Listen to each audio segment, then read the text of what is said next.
Muy bien, muchísimas gracias. Buenos días. Les informo que hemos concluido la mesa directiva de esta comisión permanente. Vamos a entrar a una agenda política en donde prioritariamente se hablará de, por supuesto, todos los temas que los grupos parlamentarios definan a propósito de la situación política nacional y en específico de los lineamientos que se están debatiendo para las y los comunicadores y evidentemente las audiencias. Si me permiten, voy a fijar una posición y estoy a sus órdenes para preguntas y respuestas. Es muy peligroso que desde el poder se genere una campaña contra los periodistas, contra los medios de comunicación y en general contra la libertad de expresión. Podemos ver señales preocupantes de que esta campaña continúa avanzando desde distintos frentes. Desde el poder se descalifica de manera permanente a quienes investigan, cuestionan o publican información incómoda. Al mismo tiempo, se promueven lineamientos que pueden limitar la libertad de expresión en un contexto marcado por el debilitamiento de los mecanismos de transparencia.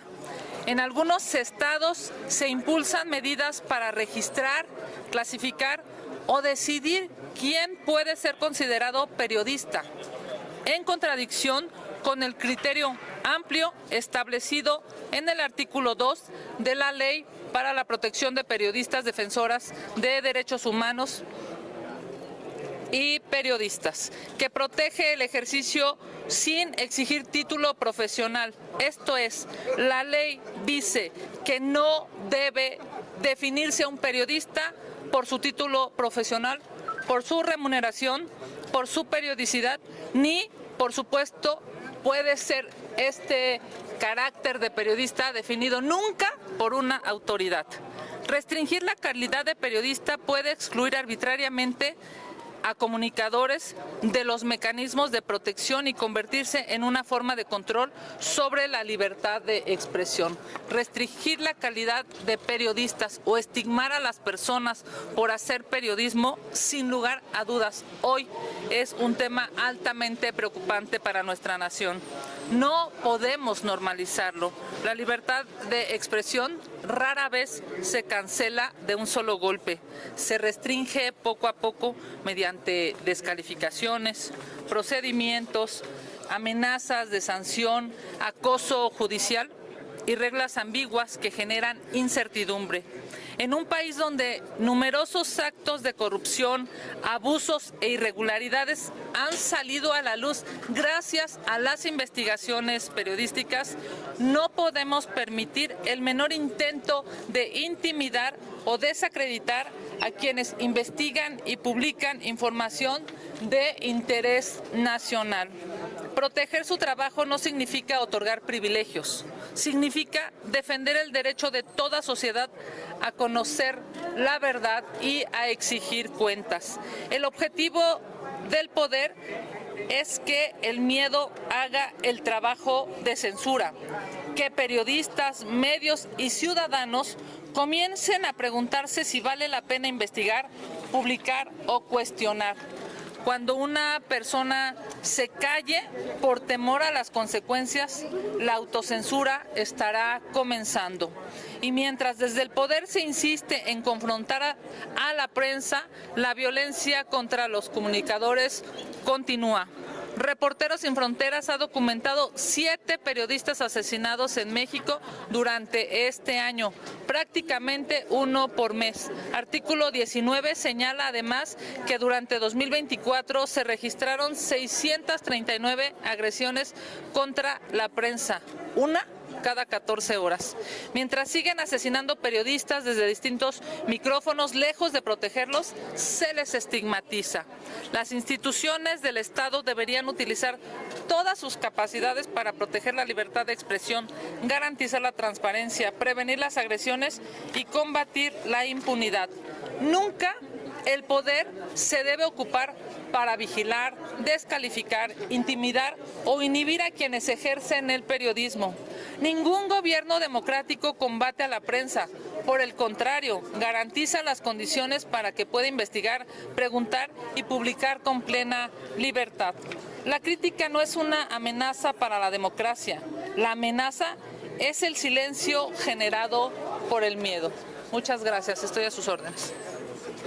Diputada, ahorita el diputado Ávila dice que la oposición para ellos, para Morena, no existe y que lo único que se dedican es a difamar a la presidenta, a su gobierno y a su partido. Cuando les conviene, pues no existimos, y cuando sí, pues ahí estamos presentes. ¿Las cámaras? Bueno, evidentemente México es un país plural. No importa quién lo cuestione, esa es nuestra realidad. Las últimas elecciones demostraron que hay un 54% de los mexicanos que les gusta el gobierno y un 46% de los mexicanos que les gusta la oposición y que no les gusta el gobierno. Tratar de anular a casi la mitad del país, por supuesto que es antidemocrático.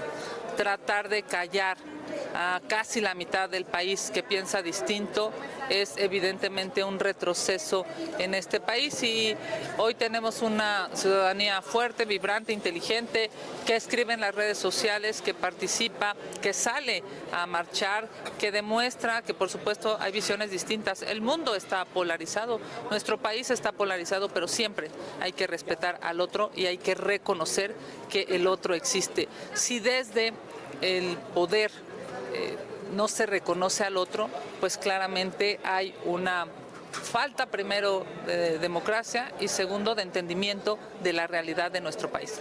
Diputada, por otro lado, Morena intentó defender a las dos diputadas que salieron a ofender a las personas de la tercera edad, incluyéndome a mí, pero como que después se echaron para atrás. Añejo. Esto huele riquísimo. No, a ver. Pero a ver, en este caso, una de ellas argumentó pues, que era la libertad de expresión también, y trató de justificarlo así y salió peor. A ver, bueno, pues es claro que hay un reclamo social. Todos, si bien nos va y primero Dios, aspiramos a ser adultos mayores todos. A veces esa ruta se complica, llega una enfermedad y ni siquiera llegas a esa bendición de ser adulto mayor. Así es que yo diría hay que respetar a los adultos mayores. Primero hay que reconocerles, gracias a ellos y a todos los impuestos que han pagado durante muchas décadas es que este país funciona. Gracias a la experiencia que tienen, por supuesto es que se han construido instituciones. Gracias a las generaciones que nos han antecedido en estos espacios, por ejemplo, deliberativos, es que pues podemos tener una deliberación plural. Así es que yo creo que ya está el reclamo público, incluso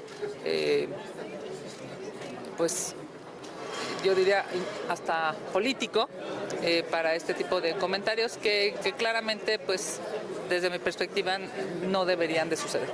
Si hubiera sido la oposición, alguien de la oposición lo hubiera linchado al triple. Pues ya sabemos cómo funciona, digamos, esta lógica comunicacional en términos de las preguntas que, por ejemplo, se hacen en las mañanas. Así es que yo lo que diría es, hay que reconocer a los adultos mayores. Yo en mi vida, de manera personal, el mayor referente que he tenido en mi vida es mi madre. Así es que, sin lugar a dudas, también eso habla de cómo cada quien se ha construido a lo largo de su vida y de lo que ha abrevado, de lo que ha aprendido y de lo que ha escuchado a lo largo de su historia. Presidenta, quisiera preguntarle, hace unos días ya se marcó la ruta para la discusión del dictamen de ley de feminicidios. ¿Se va a buscar que se trabaje en conferencia con la Cámara de Diputados para agilizar su discusión? No hemos tenido ese acuerdo. Por supuesto que yo estoy absolutamente segura de que ambas cámaras tenemos una disposición positiva. Es un tema que además tiene iniciativas de distintos grupos parlamentarios presentadas también. Así es que si es en conferencia habremos de acordarlo, y si no es, yo creo que tiene una ruta positiva, clara, de adición de posiciones ideológicas distintas, pero todas sobre un mismo propósito, y es, por supuesto, detener los feminicidios, hacer que las mujeres puedan vivir de manera libre y que nadie se sienta con el derecho de asesinar a una mujer por el hecho de ser mujer. Diputada, la diversidad de las audiencias ha sido uno de los temas que continúa también en la mañanera. Su opinión sobre estos puntos en los que también se ha dicho que se busca la censura, ¿cuál sería su punto de vista? Bueno, lo acabo de fijar como posición y es claro que no podemos desde los micrófonos públicos estigmatizar a los periodistas. Es necesario garantizar que los periodistas, los medios de comunicación puedan tener libertad de trabajar. En este país en donde lamentablemente la profesión, el trabajo de ser periodista se vuelve altamente riesgoso, no puede estar además violentado desde el poder público. Es obligado a hacer una reflexión nacional sobre cómo se conducen las personas con poder, llámesele municipal, estatal o nacional, en su relación con los medios de comunicación, porque los medios no son los enemigos son quienes delinquen, los enemigos son los cárteles, los enemigos son los feminicidas, los enemigos son los políticos corruptos, los enemigos son los políticos que se han juntado con los cárteles para hacerse más ricos y más poderosos. Si un periodista lo que hace es investigar y exhibir eso que sucede, no puede ser señalado, estigmatizado, incluso diría yo, orillado a la autocensura desde el poder. No es democrático, no está bien y no le ayuda a las y los mexicanos. Lo que les sirve a los ciudadanos es tener un periodismo fuerte, libre, objetivo. Gracias, muchas gracias.